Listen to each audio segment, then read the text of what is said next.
The Book of Joshua. The Book of Joshua, chapter 1.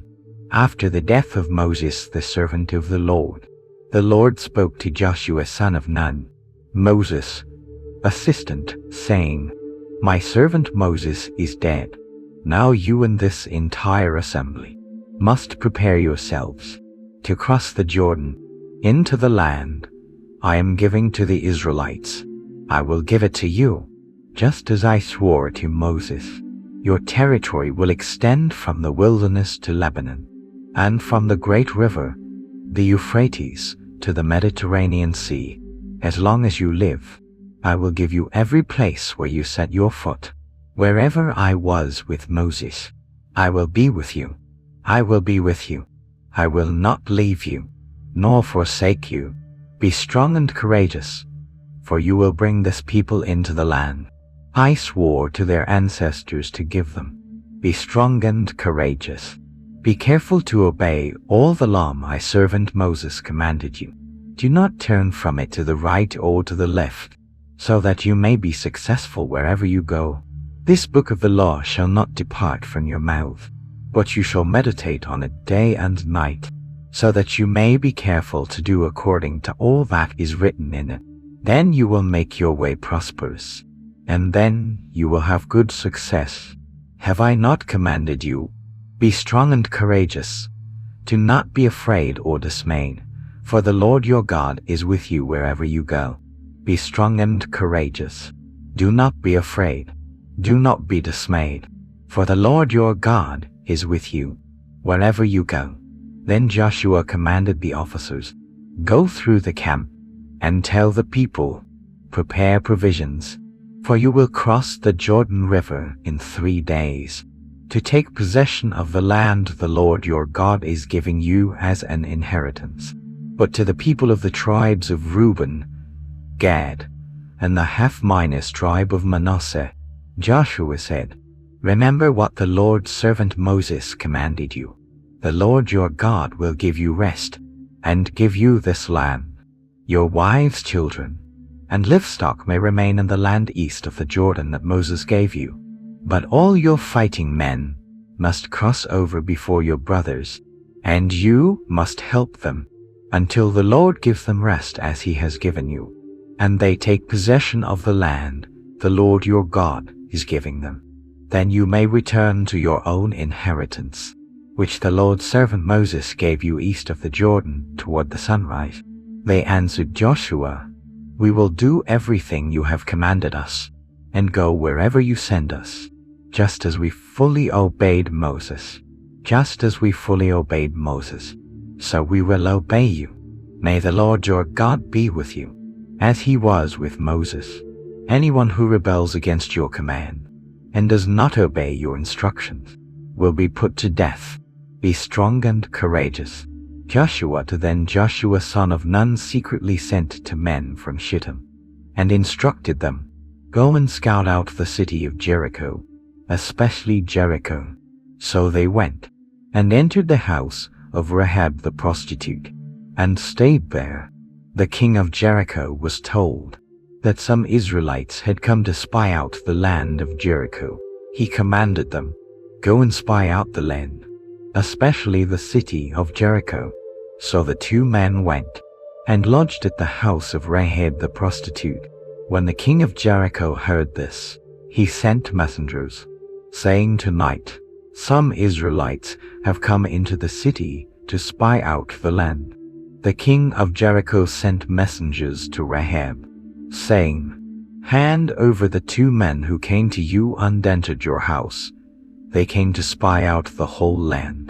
But the woman had already hidden the 2 men, and said to the king, "Yes, those 2 men came to me, but I did not know where they were from." As evening approached, as the city gate was about to be shut, they went out. I do not know which way they went. Hurry after them. Perhaps you may overtake them." But she had hidden them in the roof, under the stalks of flax she had laid out. The pursuers went along the road to the Jordan fording, and the gate was shut behind them. The 2 spies had not yet gone to bed, so she went up to them on the roof. "I heard how the Lord gave this land to you, and how you struck terror into the inhabitants of the land, so that all the people tremble at your approach. We heard how the Lord dried up the waters of the Red Sea for you when you came out of Egypt, and how you dealt with the kings of Canaan and the Amorites, the 2 kings east of the Jordan, how you utterly destroyed them. When we heard these things, our hearts melted, and we lost courage because of you. For the Lord your God is the one and only God in heaven above and on earth below. Now I beg you, swear to me by the Lord, that you will show kindness to my entire family, as I have shown kindness to you. Give me a sign, that my father and mother, my brothers and sisters, and all who belong to them will be spared, so that we will not perish. They replied, we will save your lives, if you keep our actions secret. Until the Lord gives us this land, we will treat you with kindness and faithfulness.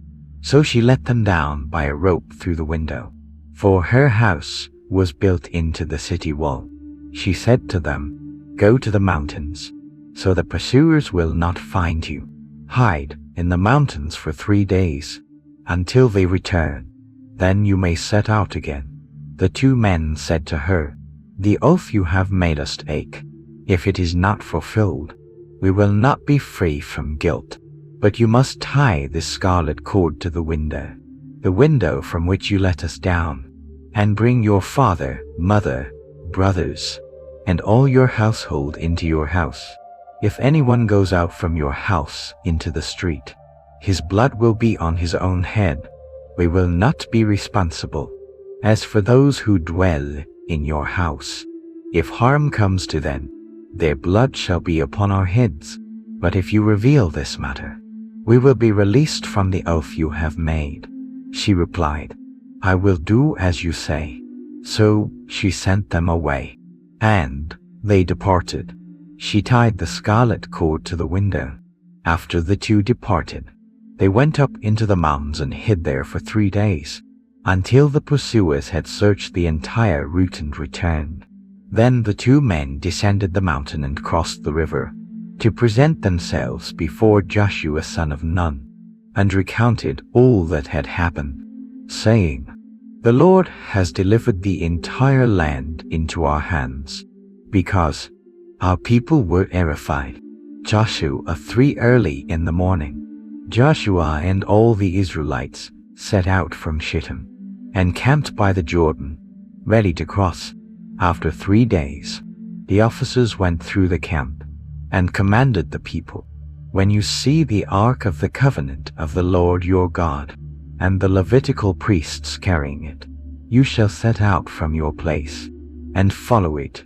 You shall observe the direction the ark takes, for you have not traveled this road before. You shall keep a distance of about 2,000 cubits from the ark, and not come near it. Joshua said to the people, consecrate yourselves, for tomorrow the Lord will perform wonders among you. Joshua also said to the priests, carry the ark of the covenant before the people. So they carried the ark of the covenant before them. The Lord said to Joshua, today I will begin to exalt you in the sight of all Israel, that they may know that I am with you, as I was with Moses. Command the priests who carry the ark of the covenant, when you come to the edge of the waters of the Jordan, you shall stand in the river. Joshua said to the Israelites, come near, and listen to the words of the Lord your God. Know this, the Lord is the living God. He will drive out before you the Canaanites, Hittites, Hivites, Perizzites, Girgashites, Amorites, and Jebusites. Behold, the ark of the Lord of all the earth, will cross over before you into the Jordan. Now therefore, take 12 men from the tribes of Israel, 12 men, whose priests bear the ark of the Lord of all the earth. As soon as the soles of the feet of the priests who bear the ark of the ark of the Lord of all the earth, touch the edge of the Jordan, the waters flowing down from above will be cut off, and stand in a heap. The priests carrying the ark of the Lord went ahead of the people. It was the time of the harvest. The Jordan was overflowing its banks.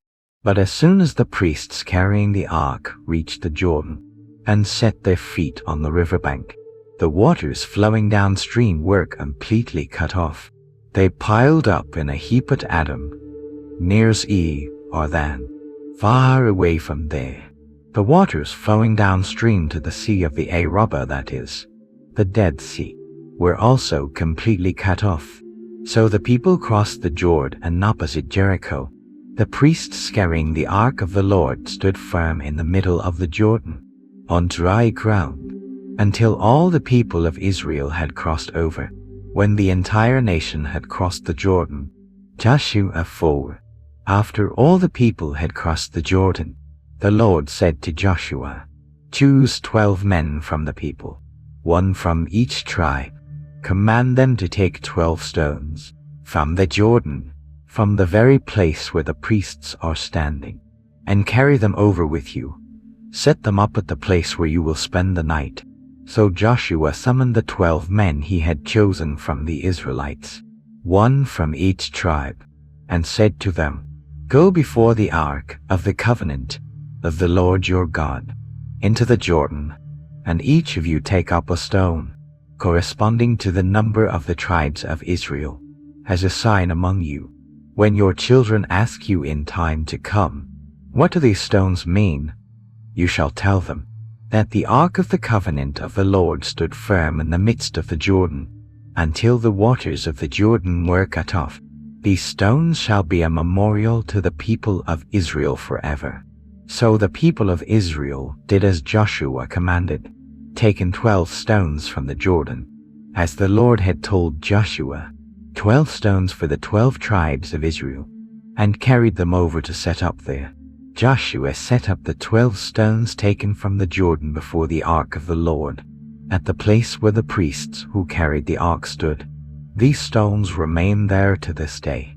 The priests bearing the ark stood in the Jordan, until the people had all crossed over, as the Lord had commanded Joshua. The people crossed over in haste. When all the people had crossed over, the ark of the Lord and the priests came to the other side in the sight of the people. The men of Reuben, Gad, and the half-minus tribe of Manasseh crossed over armed before the Israelites, as Moses had commanded, preparing for battle. About 40,000 armed men crossed the river before the Lord, and came to the plains of Jericho, ready for war. That day the Lord exalted Joshua in the sight of all Israel, and they revered him all their lives, just as they had revered Moses. The Lord said to Joshua, "Command the priests carrying the ark of the Lord to come up out of the Jordan." So Joshua commanded the priests who carried the ark of the Lord, saying, "Come up out of the Jordan." The priests came up out of the river, carrying the ark of the Lord in their hands. As soon as their feet touched dry ground, the waters of the Jordan returned to their place, and overflowed all the banks as before. On the 10th day of the first month, the people came up out of the Jordan, and camped at Gilgal on the east side of Jericho. Joshua set up at Gilgal 12 stones taken from the Jordan, and said to the Israelites, "When your children ask their fathers in future, 'What do these stones mean?' you shall tell them that the Israelites crossed the Jordan on dry ground. For the Lord your God dried up the Jordan before you, until you had crossed over, just as the Lord your God did with the Jordan, as he did for us at the Red Sea, when he dried it up before us, so that we might cross. The Lord did this to make all the peoples of the earth know that the hand of the Lord is mighty, and so that you may fear the Lord your God forever." Joshua 5:10 and 13. When the Amorite kings west of the Jordan and the Canaanite kings along the coast heard that the Lord had dried up the Jordan before the Israelites, until they had crossed over, they were terrified, and did not dare to fight against the Israelites. Then the Lord said to Joshua, "Take a sharp stone knife and circumcise the Israelites again." So Joshua circumcised the Israelites with a stone knife at Kiriath-Arba, that is Hebron. He did this for a reason. All the men of fighting age who came out of Egypt and died in the wilderness on the journey were circumcised when they left Egypt, but none of the people born in the wilderness after leaving Egypt had been circumcised until all the men of war who came out of Egypt had perished, because they had not obeyed the command of the Lord, who had sworn to them that they would not see the land flowing with milk and honey, which he had solemnly promised to their fathers. So he raised up their sons in their place. Joshua circumcised these uncircumcised men, because they had not been circumcised on the journey. After the entire army had been circumcised, they remained in camp until they were healed. Then the Lord said to Joshua, "Today I have rolled away the reproach of Egypt from you." Therefore the place is called Gilgal to this day. On the 14th day of the first month, at twilight, the Israelites camped at Gilgal in the plains of Jericho and celebrated the Passover. The next day, that is, the first day after the festival, they ate unleavened bread and roasted grain from the produce of the land. After they ate the produce of the land, the manna ceased. That year the Israelites ate the produce of Canaan, and no longer had manna. As Joshua approached Jericho, he looked up and saw a man standing before him with a drawn sword in his hand. Joshua went up to him and asked, "Are you for us or against us?" The man replied, "I am neither for you nor against you. I am the commander of the army of the Lord. I have come to proclaim the name of the Lord." Joshua immediately fell face down to the ground in worship and asked, "What does my Lord command his servant?" The commander of the army of the Lord said, "Take off your sandals, for the place where you are standing is holy ground." Joshua did as he was told. Joshua 6. The gates of Jericho were tightly shut against the Israelites. The Lord said to Joshua, "Look, I have delivered Jericho into your hands, along with its king and its warriors. You and all your fighting men are to march around the city once. Do this for 6 days. Have 7 priests blow the ram's horns before the Ark of the Covenant.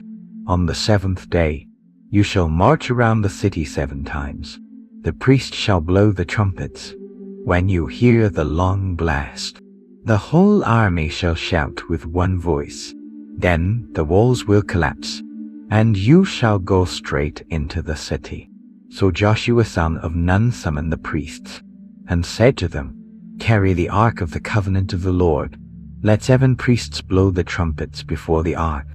He also commanded the army, "Advance.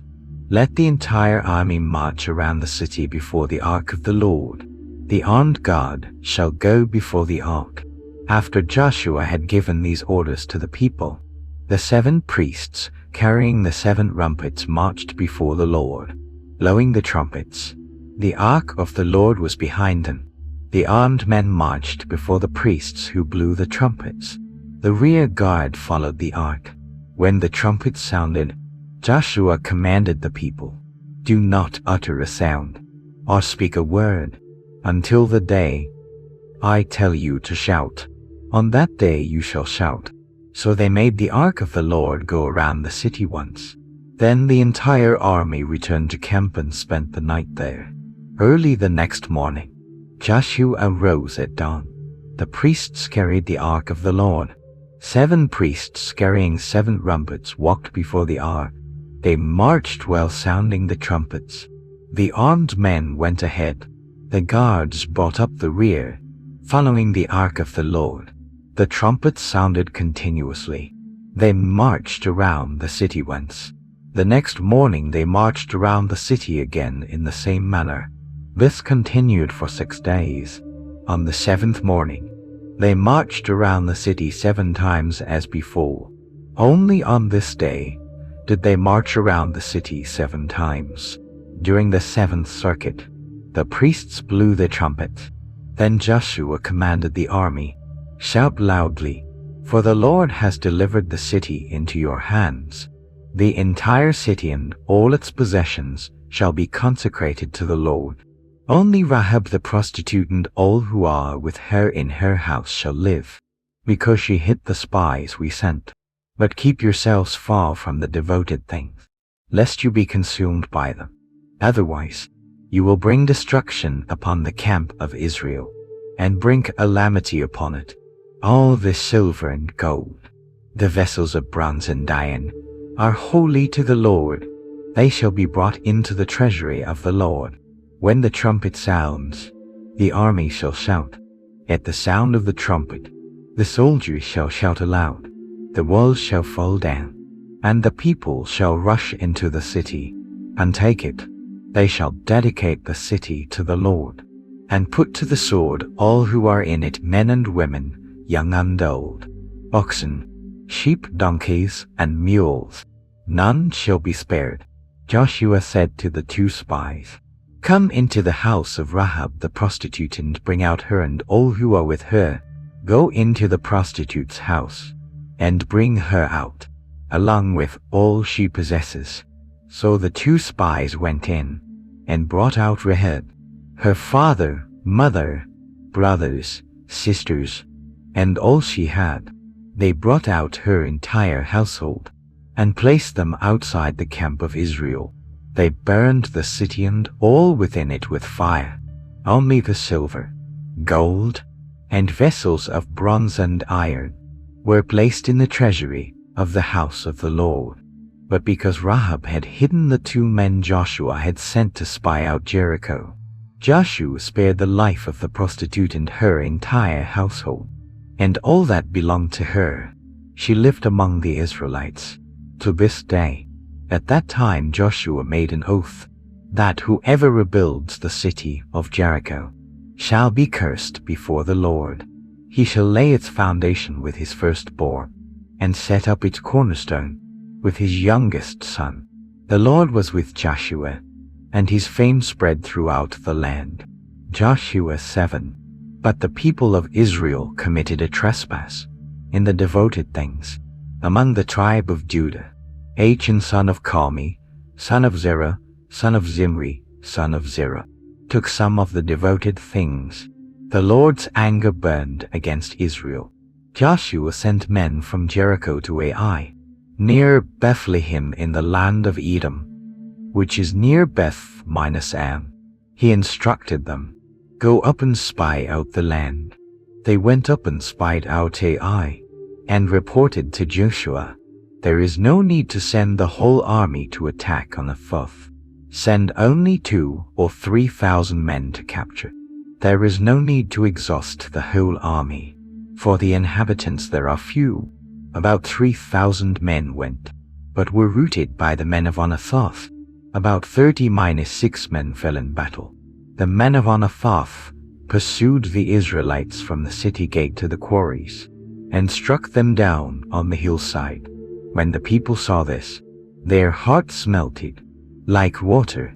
Joshua tore his clothes, and fell face down before the ark of the Lord until sunset. The elders of Israel did likewise. They sprinkled dust on their heads. Joshua said, "Alas, O Lord, why did you bring this people across the Jordan to deliver us into the hands of the Amorites, to destroy us? Would it not have been better if we had remained on the other side of the Jordan? O Lord, forgive your servants, the Israelites, for we have been defeated by our enemies." What else can I say? The Canaanites and all who live in this land will hear of this, and will surround us, and wipe out our name from the earth. Then what will you do for your great name? The Lord said to Joshua, "Get up. Why are you lying face down? The Israelites have sinned by breaking the covenant I commanded them to keep. They have taken the devoted things, stolen, lied and hidden it among their own possessions. Therefore the Israelites cannot stand against their enemies. They turn and flee in battle, because they have become an accursed people. Unless you remove the accursed things, I will not be with you." Consecrate the people, and tell them, consecrate yourselves for tomorrow. For thus says the Lord, the God of Israel, there is an accursed thing among the Israelites. If you do not remove it, you will not be able to stand against your enemies. Tomorrow morning you shall line up by tribes. The tribe the Lord designates shall line up by clans. The clan the Lord designates shall line up by families. The family the Lord designates shall line up by men. Whoever is touched by the accursed thing shall be burned with fire, he and all that belongs to him, because he has broken the covenant of the Lord, and done an abomination in Israel. Early the next morning, Joshua brought the people of Israel by their tribes, and the tribe of Judah was chosen.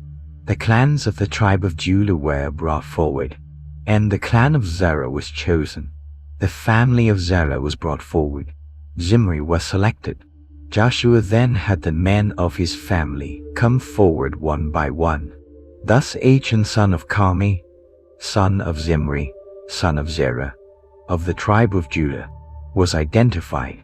Joshua said to Achan, my son, give glory to the Lord, the God of Israel.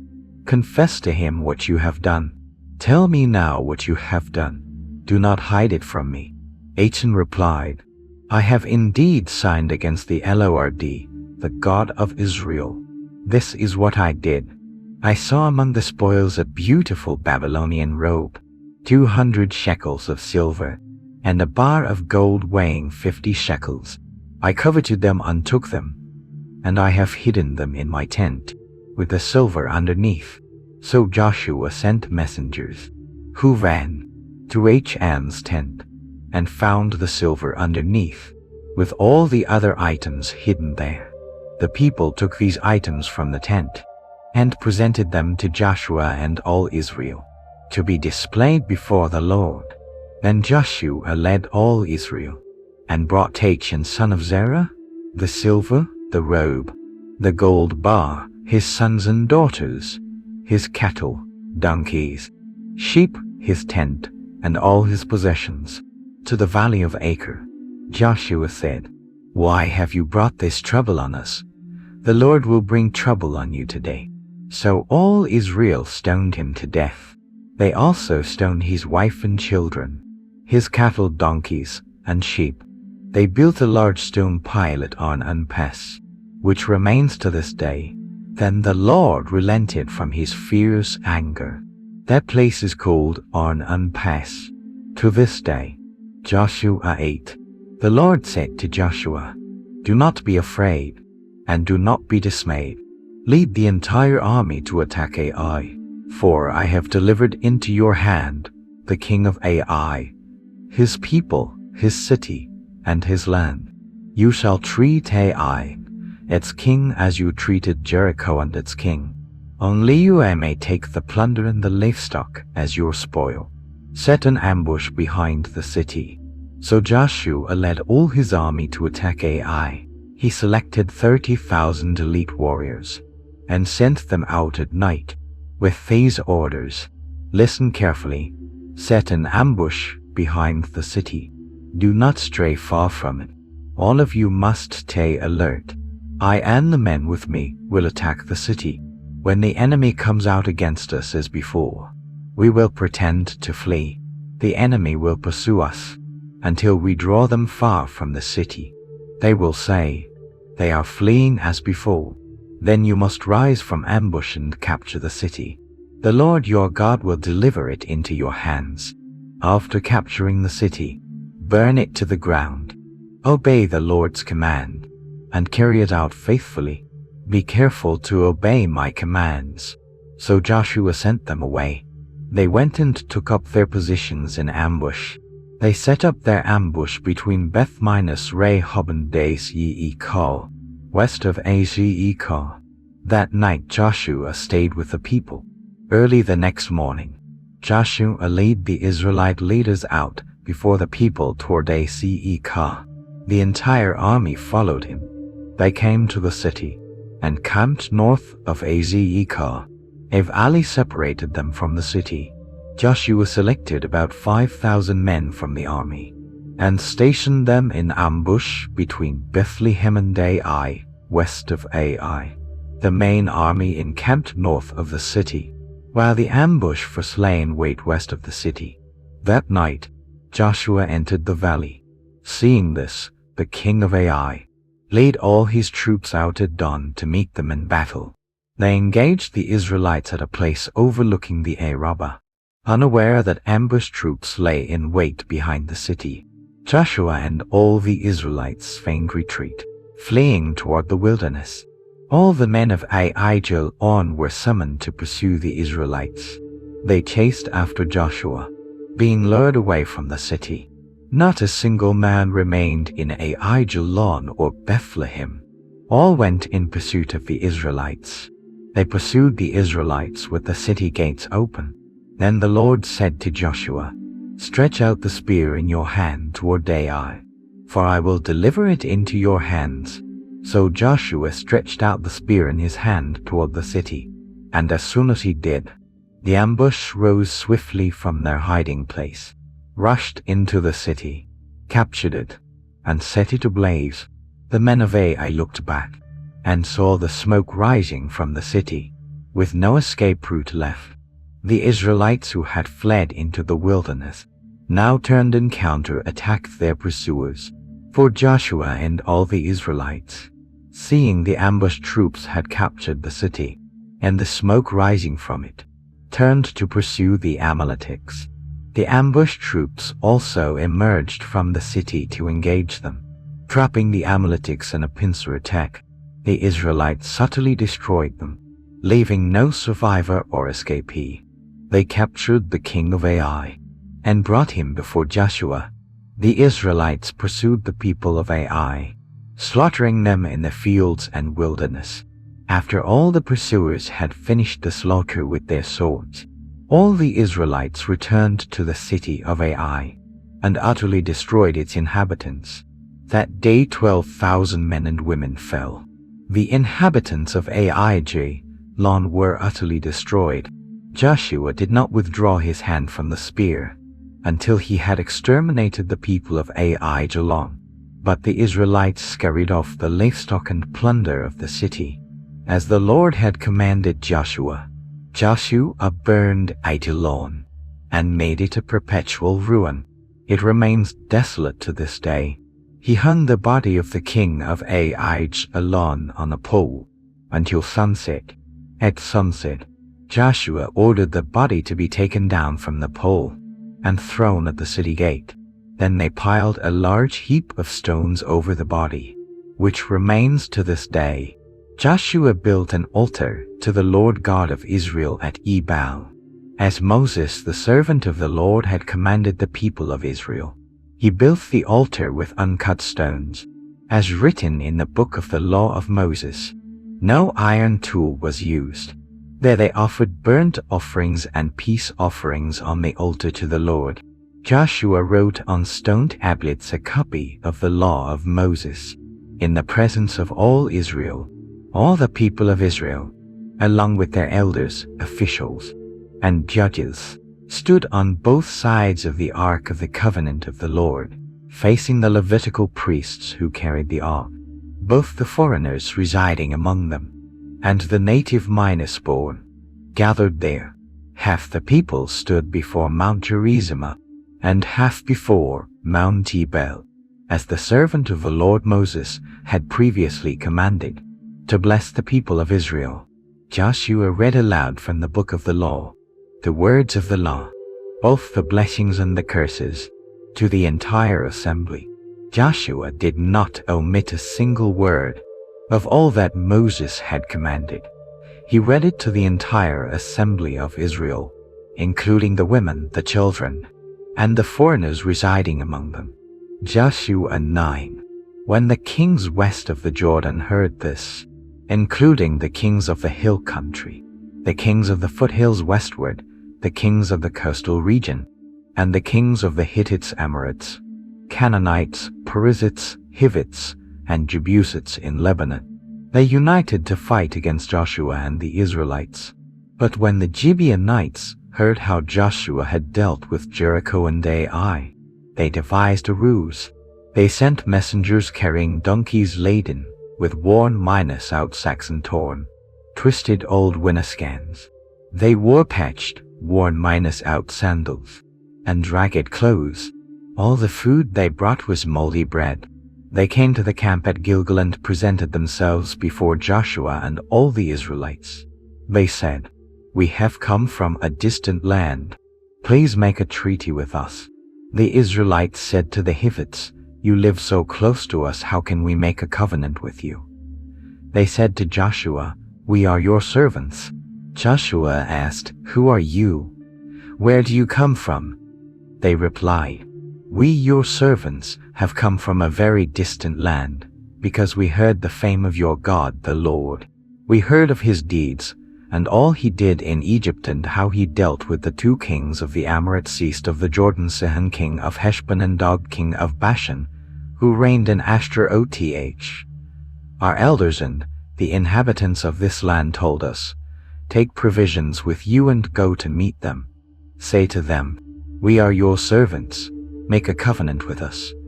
On the day we set out from our land, we placed this bread hot in our bags, but now it is dry and moldy. The wineskins we brought were all new at first, but now they have all burst. Our clothes and sandals are worn out from this long journey." The Israelites tasted their food, but did not inquire of the Lord. So Joshua made a peace treaty with them and allowed them to live. The leaders also confirmed the treaty with an oath. 3 days after making the covenant with the Gibeonites, the Israelites learned they were an neighboring tribe. The Israelites set out and on the 3rd day came to the cities of Gibeon, Gophrach, Beroth, and Kiriath-Arba. But the Israelites did not attack them because the leaders of the assembly had sworn an oath to them by the Lord, the God of Israel. The entire assembly complained to the leaders. The leaders replied, "We have sworn to them by the Lord, the God of Israel. We cannot harm them now. This is what we will do to them: let them live, so that the Lord's anger will not fall on us if we break our oath to them." They added, "Let them live, but only to chop wood and draw water for the whole community." Thus the oath made by the leaders was confirmed. Joshua summoned the Gibeonites and said to them, "Why did you deceive us by saying, 'We are far from you,' when you are actually near us? Now you are under a curse to cut wood and draw water forever for the house of my God." They answered Joshua, "Your servants know clearly that the Lord your God commanded his servant Moses to give you this entire land and to destroy the inhabitants of the land before you. We acted this way because of our fear of you.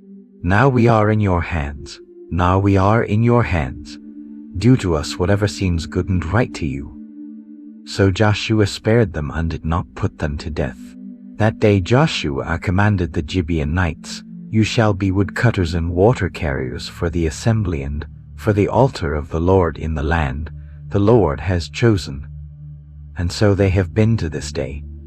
Joshua 10 Oni-Caesar, king of Jerusalem, heard that Joshua had captured Ai and utterly destroyed the city and its king, just as he had done to Jericho and its king. He also heard that the Gibeonites had made a peace treaty with Israel and become their allies. He and his people were greatly afraid, because Gibeon was a large city, like a royal city. It was larger than Ai. All the men of the city were warriors. So Adoni-Caesar, king of Jerusalem, sent word to Heman, king of Hebron, Pi-Rahab, king of Jarmuth, Yophai, king of Lachish, and Tibi, king of Ekron, saying, "Come up and help me attack Gibeon, for it has made a treaty of peace with Joshua and the Israelites." Then the 5 kings of the Amorites, the kings of Jerusalem, Hebron, Jammeh, Lachish, and Dekron, united and marched with their entire armies to encamp against Gibeon and attack it. The men of Gibeon sent messengers to Joshua at the camp in Gilgal, "Do not abandon your servants. Come quickly to our rescue, for the Amorite kings of the hill country have united against us." So Joshua marched from Gilgal with his entire army, including all his elite warriors, to engage them. The Lord said to Joshua, "Do not fear them, for I have delivered them into your hands. None will be able to stand against you." Joshua marched from Gilgal by night and launched a surprise attack. The Lord threw them into panic before Israel. So Joshua and the Israelites subtly defeated them at Kiriath-Haim. The Israelites pursued them along the road to Beth-An, striking them down as far as Azekah. As they fled down the slope from Beth-Ho or onto Azekah, the Lord hurled large hailstones at them. More were killed by the hailstones than by the swords of the Israelites. On the day the Lord delivered the Amorites into the hands of Israel, Joshua cried out to the Lord in the presence of all Israel's sons, "Stand still over Gibeon. Moon, stand still over the valley of Aijalon." So the sun stood still and the moon stopped, until the nation avenged itself. As recorded in the book of Joshua, the sun stood still in the middle of the sky, delaying for about a day. There has never been such a day before, nor has there been such a days. It's when the Lord listened to a man's voice, the Lord truly fought for Israel. Then Joshua led all the Israelites back to the camp at Gilgal. The 5 kings fled and hid in the cave at Makkedah. When Joshua learned the 5 kings were hiding in the cave of Makkedah, he commanded, "Roll large stones before the cave's entrance and station guards. But do not rest, pursue the enemy, attack them from behind, prevent them from returning to their cities, for the Lord your God has delivered them into your hands." So Joshua, the entire army returned safely to Joshua's camp at Makkedah. No one dared utter a word of opposition against Israel. Joshua commanded, "Open the cave's entrance and bring those 5 kings to me." So they led the 5 kings out of the cave: the king of Jerusalem, the king of Hebron, the king of Jarmuth, the king of Lachish, and the king of Ekron. When these kings were brought before Joshua, he summoned all the people of Israel. He said to the commanders who had gone with him, "Step forward and place your feet on the necks of these kings." So the people stepped forward and placed their feet on their necks. Then Joshua said to them, "Do not be afraid. Do not be dismayed. Be strong and courageous. The Lord will do the same to all your enemies before you." Then Joshua executed the kings. He hung their bodies on 5 trees until sunset. At sunset, Joshua ordered the bodies to be taken down from the trees and thrown into the caves where they had lived. He piled large stones at the cave entrances, where they remain to this day. That same day Joshua captured Machish-Solecon, put to death all its inhabitants, including the king. He left no survivors. He treated the king of Machish-Solek as he had treated the king of Jericho. Then Joshua and all the Israelites with him set out from Machish-Solek and attacked Libnah. The Lord also delivered that city and its king into the hands of the Israelites. Joshua put all its inhabitants to death, leaving no survivors. He treated the king of Makkedah as he had treated the king of Jericho. Joshua and all the Israelites with him moved from Libnah to Lachish. They camped before the city and attacked it. The Lord delivered Lachish into the hands of the Israelites. Joshua captured the city. The next day he utterly destroyed all the inhabitants of the city, as he had done to Libnah. Then Hamath, king of Gath, came up to help Lachish. But Joshua defeated him and his people so that none of them remained. Joshua and all the Israelites with him went up from Lehi to Ekron and camped before the city to attack it. That same day they captured it. They put all the inhabitants to the sword, just as they had done at Lachish, and utterly destroyed everything in the city. Joshua and all the Israelites with him went up from Ekron to Hebron and attacked the city. They destroyed the city, its king, its towns, and its inhabitants, leaving no survivors. They utterly destroyed the city and its inhabitants just as they had done at Ekron. Joshua and all the Israelites with him then turned to attack Debir. They captured the city. They killed the king, the city, and all its inhabitants. Everyone in the city they utterly destroyed. They left no survivors. What they did to Debir and its king was the same as what they had done to Libnah and its king, and to Hebron. Thus Joshua conquered the entire region, including the hill country, the Negev, the western foothills, and the slopes, along with all the kings of those lands. He left no survivors. Every living thing was utterly destroyed as the Lord, the God of Israel, had commanded. From Kadesh Barnea to Gozan, from the entire land of Kain unto Gibeon, Joshua captured these kings and their territories. Joshua captured these kings and their lands in a single campaign, for the Lord, the God of Israel, fought for Israel. Then Joshua and all Israel returned to the camp at Gilgal.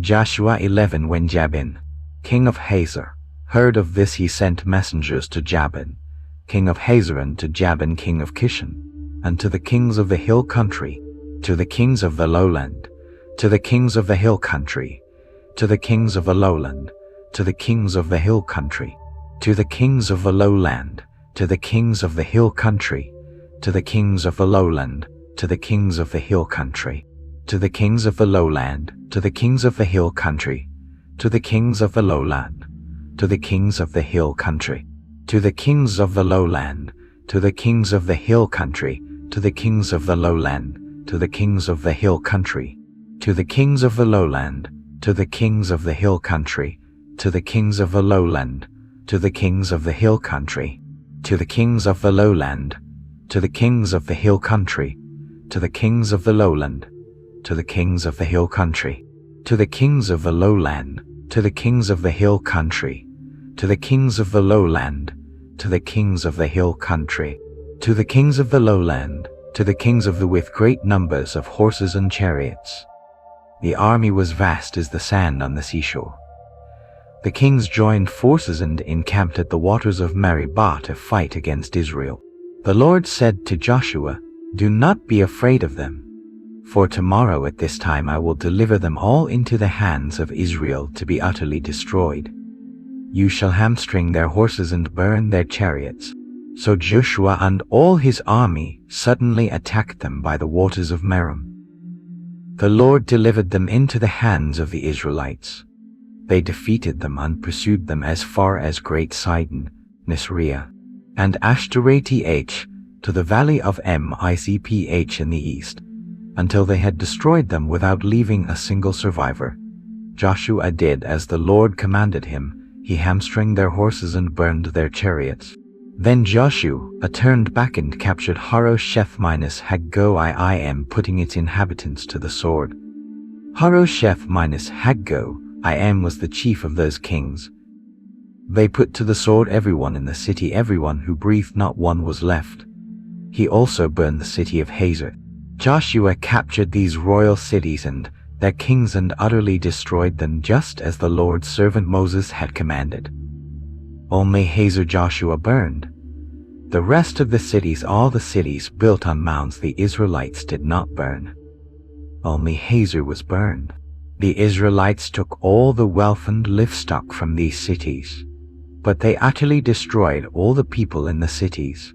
They left no survivors. This was done as the Lord had commanded his servant Moses. Moses had instructed Joshua, and Joshua did exactly as he was told. Joshua did everything the Lord had commanded Moses. He did not fail to do anything the Lord had commanded Moses. So Joshua took the whole land, the hill country, the Negev, the entire region of Canaan, the western foothills, the entire Arabah, the hill country of Israel and its foothills from Mount Hachelot by the sea to Baal-Gad in the valley of Lebanon below Mount Hermon.